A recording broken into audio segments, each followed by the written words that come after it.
Bonjour la Chine, bonjour encore. On appelle ça bino déjà bonjour. La Chine awa naza likambo ya loba na bino et la Chine eko concerné bino, ce qui est concerné nga eko concerné pe bino. La Chine nazo loba likambo na ina loba bozwango a considération. Mokili ekomi mabe. Mokili ekomi mabe.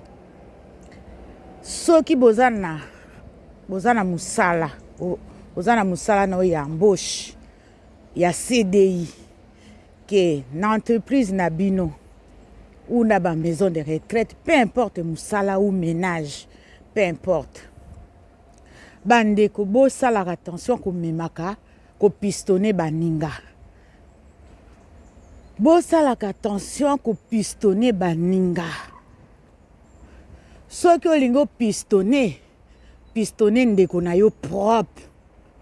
O baloba ndeko na yo propre. Bandeko na baninga.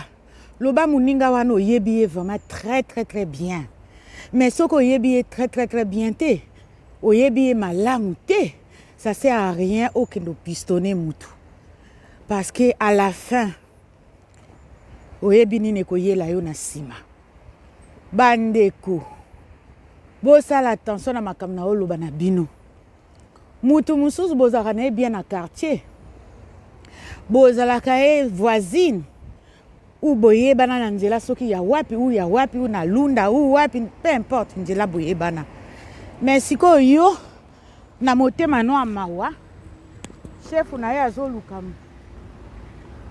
azoluka mutu na musala na bino bazo embaucher bazoluka mutu po ba embaucher yo na mawa na yo na bolingo no ya Nzambe olobi te chef na ngai ya nazala mutu a bien na memela yo ye mama boke baba papa boke beza bana basi na lobi na bana basi surtout na bana basi et puis on sait jamais na bana mibali aussi ba papa ya la Chine na ba mama ya la Chine boke ba mutu mususu omemie na musala yo osali 30 ans na musala na yo ou 20 ans na musala na wana eza exemple na opesa.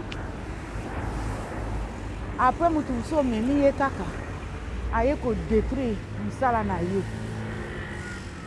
Mutu wana yo kanisa inde mutu a confiance, mutu a malamu, yende mutu akendo boma ye ka patron. Eza na lobi bikolo nyonso na lobi te ka congolais. Okoye banana entier, okoye banana camerounais, okoye banana nani, peu importe mutu okoye banana. Mais bosala attention. Mais na lobi te ke batu nyonso baza mabe. Mais bandeko nazoloba na bino bosala attention batu baza mabe ya kosakana te. Motema mabe ekomi yo memi moninga na musala moninga sikoyo azodétruire yo akomi sikoyo kodétruire yo epa chef e yo sikoyo omemaki na motema mawa na motema no ya mawa eboteli yo makambo.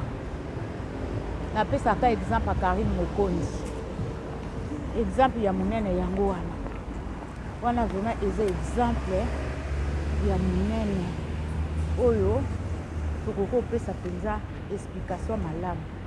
Bomona batu nyonso Karim Mokonzi azalaka na bango apesa bango ba relation à la fin baye ko détruire à la fin jusqu'à na dernière minute avant libala na ye ba détruire ba trahir.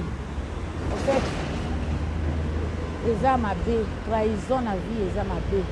Trahison na vie eza motema mabe, motema bondoki.